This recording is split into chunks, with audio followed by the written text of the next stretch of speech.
বাংলাদেশের একজন বর্ষিয়ান রাজনীতিবিদ যার সান্নিধ্য আমি পেয়েছি, এটা বড় গর্ব।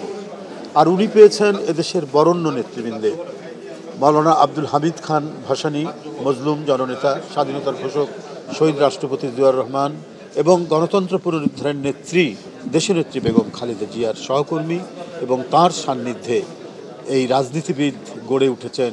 স্বাধীনতা যুদ্ধ, তার আগে যেটি মহাসচিব বলেছেন, এদেশের প্রগতিশীল ছাত্র আন্দোলনের বিশেষ করে বীর চট্টলার একজন গর্বিত সন্তান হিসেবে তিনি নিজের রাজনৈতিক জীবন শুরু করেছেন। আমি অল্প কথায় এই যেই কথাটি তার সন্তান এখানে বলেছেন, একটি প্রতিষ্ঠান, আমি বলবো একটা সিঙ্গেল প্রতিষ্ঠান না, একটা বহুমাত্রিক প্রতিষ্ঠান ছিলেন আব্দুল্লাহ নোমান সর্বক্ষেত্রেই। মূলত তিনি একজন ধ্রুপদী রাজনীতিবিদের যে আলাদা যে বৈশিষ্ট্য থাকা দরকার সেটা তার মধ্যে ছিল। সেটা হচ্ছে কর্মী বৎসল যে রাজনীতিবিদ। আমরা যখন দাঁড়াতাম, কাছে থাকতাম, তার যে বাৎসল্য, এটা ভুলে যাওয়ার মতো নয়।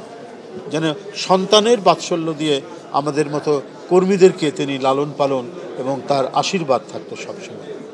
তো যাই হোক, এই ধরনের জনঘনিষ্ঠ একজন মানুষ, যিনি মন্ত্রিত্ব করেছেন এবং বিরোধী দলের রাজনীতি করেছেন, সব দিকে তার যে অভিজ্ঞতা, আজকের যে রাজনৈতিক পরিস্থিতি, বর্তমান যে দেশের অবস্থা, এইখানে এই ধরনের একজন রাজনীতিবিদের যে পরামর্শ অতীব গুরুত্বপূর্ণ ছিল। আপনারা জানেন, যখন উনি মন্ত্রী, আমাদের পরিবেশ রক্ষায় তার যে একটা অন্যতম কর্মসূচি ছিল সামাজিক বনায়ন।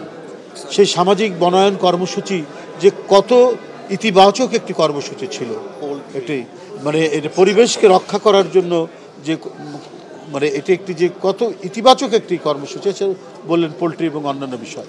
তো আমি এই সমস্ত একটা একটা করে বলে শেষ করা যাবে না, কিন্তু সবচাইতে যে বিষয়টি হলো যে এই মুহূর্তে তার যে পরামর্শ এবং তার যে সান্নিধ্য পাওয়াটা যেটা দরকার ছিল এবং তার যে বেঁচে থাকাটা যে খুবই জরুরি ছিল, এই যে ট্রানজিশন পিরিয়ড, আমরা একটা দানবকে সরানোর পর যে পরিস্থিতি হয়েছে, এখন সামনে কি হবে, আমাদের গণতন্ত্রের চর্চা, অনুশীলন এবং ফিরে পাওয়ার ব্যাপারে তার মতো এই অভিজ্ঞ রাজনীতিবিদের খুবই প্রয়োজন ছিল এই মুহূর্তে বেঁচে থাকা।